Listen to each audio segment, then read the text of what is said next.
Come on, this is the semifinals. I don't want to see any coward players out there. Kurt, West Indies given a lifeline. Of course, they're going to take them opportunity. Yeah, but it can't be like a block fest. Welcome, Sports Nation, to Sports DTM, the sports channel where we call sports down the middle. You can expect the latest in sports news, views, and reviews from our resident analysts. No sports topic is too controversial, and no team or player is above criticism.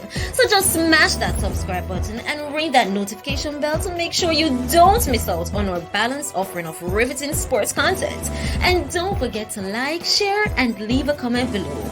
Welcome to Sports DTM.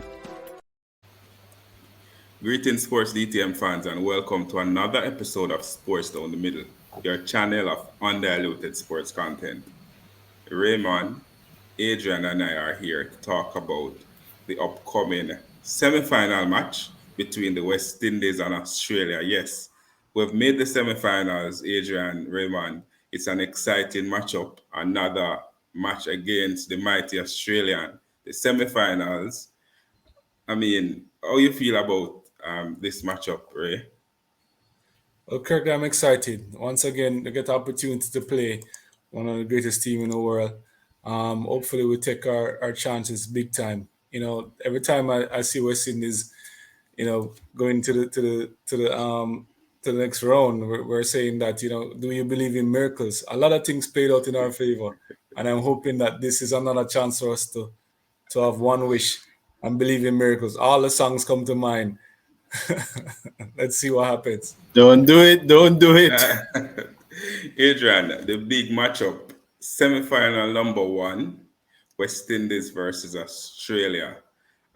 We barely made it in thanks to the heroics of the South Africans who thought that it was their responsibility to ensure that the West Indies made it through. And we saw the West Indians celebrating with their popcorns and I don't know, pot covers and so on when the South Africans won the match. They barely scraped through to the semi-finals, knocking out India, defending champion. Well, England is in and will play in the next semi-finals. But this matchup against Australia, playing against Australia is always a challenge for the West Indies. On head-to-head, I don't know if you want me to share that, but on head-to-head, West Indies is Australia beating stick. Again, they have played 14 matches, including the one in the first round. Australia have won 13 of the 14. West Indies only one. Is this the match that will change that stats? I don't know if I should say in favor of the West Indies, but a very important matchup against Australia. The stats not in our favor, but West Indies. If there's a team to beat Australia, Adrian, then West Indies is that. Well, Kurt, the truth is, all those lovely stats that you have counted are good. West Indies is, in fact, Australia's beating stick. 14 games, badly beaten, especially in this tournament. And it looks like, I think they gave West Indies even the heaviest beating of the West Indies matches. But all of that counts for nothing right now, because those are in the rearview mirror in the past. Make no mistake about it, the West Indies did get a lifeline from South Africa, but the West Indies did play themselves to get into the semi-final, beating two of the top teams, England and New Zealand, fumbled against India, as well as Bangladesh, but also had some tough luck with the weather against the Pakistan as well as South Africa.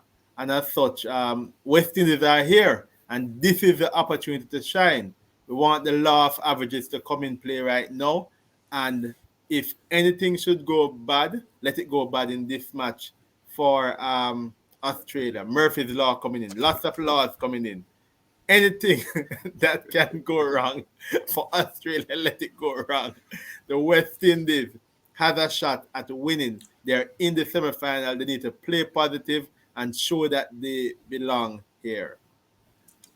Raymond, as Adrian mentioned, the last set of matches for the West Indies, looking at the records for Australia as well as that of the West Indies, West Indies barely made it through. That was established earlier, but Australia has been the form team, completely dominating the competition. There has been times when you see Australia lose couple wickets and you say, yeah man, this is the match of them are gonna lose, and then somehow pull through and and win. Looking at their stats, they haven't lost a game in like forever. What will it take the West Indies to turn this around in their favor? Well, Kirk. It's clear the stats seem like the truth. Australia being having a long streak, but as Adrian says, this being in the semi-final and West Indies will come to the tournament, of not being one of the favorites and finding themselves going through, can actually, hopefully, can find some form against Australia. And if Australia was to lose any game, it should start now within the semi-final. They have gone through the run unbeaten, and if there's any time for them to lose a game, is in pretty much into the semi-final or even the finals. But we're hoping that the semi-final is where it will break down. Now, for West Indies to actually come through victorious in this game, clearly the batters have to. Taylor is another shot. Taylor is another shot. Miracles, prayers, everything open up and give you this extra game to shine. It is another shot at it, and if the batters show up pushing any runs over 220, the bowlers are here to defend it, and that's what is needed. If you ask me, quite frankly, that is what is needed. Batters showing up and pushing a run of over 220, and the bowlers would be able to defend this, even against a mighty Australian. And and Adrian, it is extremely important, as Raymond said, for the batters to show up. And in those games that we actually won, especially that against England and against New Zealand, top ranked teams, we batted well, scoring over 200 runs and defending it. In the matches that we lost, the batters really did not show up, and that was the difference because the bowlers still put in a good shift. And if we were to zone in on the match against Australia, for instance, we were bundled out for 130 something. We never batted out our 50 overs. The spin bowlers ran rings around us, and we were just blocking the whole entire game. Australia made chase, they were 7 for 2, 58 for 3, but then it got away from us. They eventually won by 7 wickets, as is displayed here at 30 odd overs to make the 130, which means that if you put a good score and put some pressure upon them, they might bundle under pressure. Yeah, yeah, Kurt. Australia, as we know, loves to chase, right? So the West Indies, the West Indies would have been looking at Australia being the juggernaut that they are, and actually trying to keep up with them. But the truth is that you're in a sticky position. At one end, you don't want to allow them to chase because they're excellent at chasing. If you put 250, they can hit it off. But at the same time, you don't want them to bat early because if they bat first, they may very well give you such a high score that you then crumble at the back end. So the important thing is to at least give yourself an opportunity to actually be in this game, which means that you can't have one or two batters coming to the party. The big three have to come to the party. Not one of three or two of three, but all three have to come to that party. Somebody from the West Indies needs to step up. It's either Stephanie Taylor, DeAndre Dottin, or Haley Matthews needs to come really good with a big score and also supported by other players in the middle order to be able to give themselves a fighting chance and to give the bowlers a fighting chance. You'll have to be clocking somewhere in the region of 280 runs if you bat first to be able to catch the Australians, at least because that's where they'll be going if they bat first. There's only one West Indies was made a century in this tournament, Ely Matthews, and we really need somebody else to step up.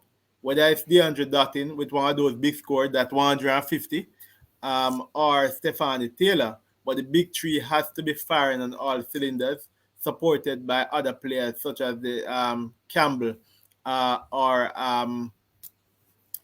Nation could actually do pretty well. But we need all players to be on par for this game. Otherwise, we'll be in a challenge. And Raymond, Adrian again bringing in the stats. If we're looking at the performances of the Australian batters, we have four of them in the top 15 who have scored over 200 or more runs in the competition.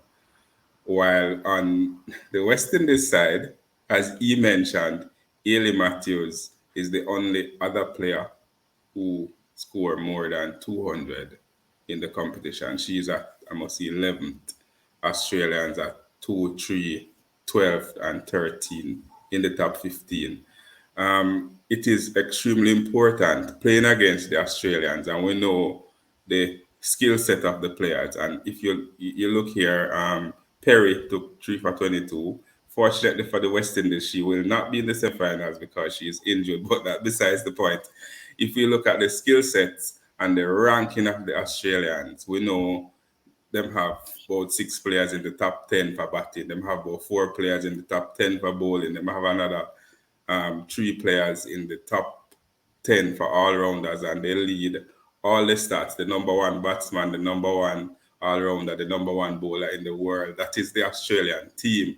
But for the West Indies to play and win a match against such a team, the entire team has to come good. Not just one player scoring a century, but a good opening partnership. The person coming in at number 3, Knight, I suspect, uh, in a day match, we should actually deliver. Captain Taylor has not lived up to expectations.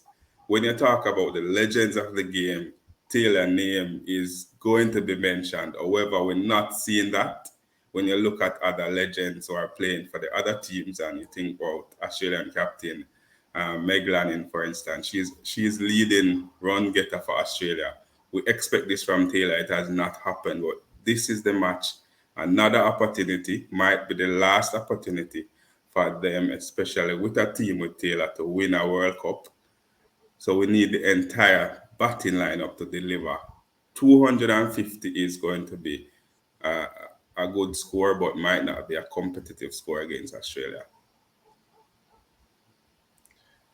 Kirk, I really hope that the batting is stronger in this one, and as we said before, give the bowlers a chance to defend, give the bowlers a chance. Scoring low below 200 doesn't give them a chance. Even some might say pushing to less than 250 doesn't give them a chance. But personally, I feel anything over 220 gives us a good opportunity. And pushing it into 250, 270 is something that would have the Australians worry and give us some level of ascendancy. And pretty much let our bowlers feel a little bit comforted that they have a strong opportunity to win this game for the West Indies. So give the bowlers a chance, batters. Come to the party. Stephanie Taylor and all, come to the party. We'll beg you time and time again. Show up and let us be victorious in this game. Adrian, interestingly, the match will be played at the same venue that both teams played in the group stage, right? And on this venue, the average first inning score is this is after 11, 12 matches, 240. Of course, the West Indies innings of 132 the other day brought it down. But it is, as we saw, if you put the ball in decent areas, you'll get wickets. And if you apply yourself, being positive in your approach, he will get runs. The team that bats first wins the match 82% of the time. Again, West Indies in that match against Australia defy those stats. The pitch, again, based on the last match and the statistics, favors both type of bowling, spinners as well as pace bowlers. What did we learn from that match against Australia that we can apply in this particular semi-finals? It's big match, the semi-finals, the winner goes to the final. What did we learn from that match that we need to apply in this match to get a different result? Well, what we learned, I'm hopeful that we learned that we ought to be positive. I'm hopeful that we learned that not to come out with a lot of nerves and create a block fest. Hopeful. Is this the same ground that rain has fallen on Wellington? Maybe. I'm hopeful that not just for this game, but for the ones before that, we have learned how to compete under adverse weather conditions. And in all of that, Captain Stephanie Taylor has to learn and be positive and lead from the front. We saw the wild celebrations from the team after the South African victory, and the only person who wasn't exuding that amount of energy was the captain, and she said that, well, that's her demeanor. But we hope that the type of energy will be there with the team to lead the team on the field, and that they can actually lift that level of energy and bring it on the field and play against the Australians, because we're going to need it. Raymond, what we Yeah. learned from that match that we need to apply. At your Adrian, so we need to be positive, but it is extremely important that we are positive, especially watching the match. We block a whole heap of balls, and I still can't understand the ball hitting the middle of your bat. And understanding cricket, the hit in the middle of your bat means that you see the ball as big as a breadfruit is the term that normally used. And country breadfruit, St. Mary, St. Elizabeth, them really big, right? And if you see the ball that big, it means that you should be able to navigate the ball into some space, finding the boundary, clearing the boundary with ease because you see the ball big. Yeah, it's being positive and not being fearful. Being positive and not being fearful, and putting the Australian on some pressure. And we, the bowlers, as we keep saying, is the ones who tend to win the games. But the batters know how to step up. And if they step up, they will put some serious pressure on Australians. That's what we want. If you're seeing the ball, look around, see how the field is set up, and take advantage. Play some proper shots between gaps, and not be afraid to run between the wickets either. Be very positive and aggressive against Australian bowlers, and give them hell, so to speak, and let them understand that you're not here by fluke. You're actually here to perform and looking to go into the finals. And Australia, this is a team that's standing in the way. So be positive. Let the chemistry set in amongst each other, and just show up big time and aggressive. Yeah, John, it will be important that the openers get a good start, and especially in the first power play, that we establish some sort of strength. And I think in watching the matches, most of our aggression comes from the openers, Haley Matthews and DeAndre Dottin. So it's important that they play with some amount of brain as well as aggression, and in with some level of what would I call it now, plan to execute and get to a score well over 250. Well, I tell you something, Kurt. We need a start like what we got against India earlier in the tournament. Going over 100 runs without the loss of a wicket, Matthews and Dottin, except that in that match, Dottin picked up an injury and ended up looked really out, got out, and then it just all went downhill from there. Like the rest of the team didn't know what to do after that. But if we can get a start like that or something close to that, and the other batters who come on stream still play that with that level of aggression, not silly shots, but pushing the ball around, taking the runs, knocking the shots where you can, then we can make a good fight of this. Because I tell you something, the Australians will be coming out aggressive. That's the nature of how they play. So to match that, you have to come with that high intensity. You have to come hard from the get-go, put them on the back foot. Therefore, they'll be in a position where they won't be able to just walk over here and think that it's just a simple stroll in the park. Raymond, when the West Indies played South Africa, we saw a lot of intensity when they bowled, right? And they decided to bowl first, but the fielding was off. Like South Africa was 30 odd, 60 something for five, and them drop about 7 catch in that short space of time. So going out, especially when we feel we have to take full advantage of all the opportunities, as well as not be complacent or in the field. Yeah, Kurt, this is another element of putting pressure on a team. We speak about the batting, we speak about the bowling, but the fielding is also very important to put pressure on teams and let teams pretty much know that there are no easy runs. And if they play around, they can get run out. And if you're not finding the gap, if they are not finding a gap, then they'll be caught out. So that's another way to put some serious pressure on teams, and that run rate would fall to a point that teams would make silly decisions and find themselves out. So that is very important. Let us not discount effort within the field in any shape or imagination, as well as even the setup. So Stephanie, be aware of the setup and continue to motivate the players, hopefully, into playing and putting that pressure that's needed. Adrian, based on the statistics at this venue and the way Australia has been playing, when we win the toss, what should we do? Because everything will go right for the West Indies in this match. When we win the toss, what should we do? Well, Kurt, when we win the toss, The match. the match, you're right. When we win the toss, we should be bowling first. Go to our strong point, we bowl first, and yeah, we bowl first. That's our strong point. Raymond, you think we should bowl first or bat first?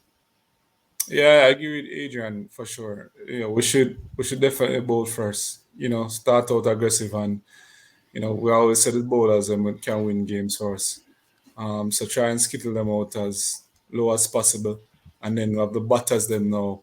Know what is there at hand, and try and push and hit off the scores. Some persons might argue that it's best that we bat first, and then the bowlers them now defend it, hoping that they hit over the 200 runs that we keep saying. But that has not been the case in the last few games, and so let's try something different and have the bowlers themselves restricting, and then comes the batters who know what needs to be done, and hopefully can actually push past and get a victory for us. Kurt, don't look like Adrian, him buying that. Adrian, I'm more tempted to ask you what Australia need to do to win, but I'm going to scrap that. Fans out there, the West Indies team has made it to the semifinals. One hurdles over. We're now in the semifinals, something that we all were looking forward to and cheering for, and it has happened, and we're extremely happy that they've made it to the semifinals. Now they will be up against the juggernaut of women's cricket, Australia. They have been spotless, winning everything leading up to the semifinals, and no team want to face them. But if there is a team out there who will take down the top ranked team, or the bad team, or the whatever loud team, or whichever adjective you want to use to describe Australia, if there is a team out there that will take them down, we know that is the West Indies. One thing for sure, there will be drama, there will be excitement, there will be tension, and there will be fun and entertainment. Don't Fans, forget we would love to fireworks. hear from you. There will definitely be fireworks. Once the West Indies is involved, there will be entertainment galore. Fans out there, we would love to hear from you. What's your thoughts on this matchup? Do you think West Indies have what it takes to slew the giant? Leave all those comments in the comment section below. And always remember to like, to share, and to subscribe. And to tell a friend, to tell a friend, to tell a friend, to tell all of them friends to come and join the Sports DTM family. Raymond, Adrian, and I signing out. Be blessed.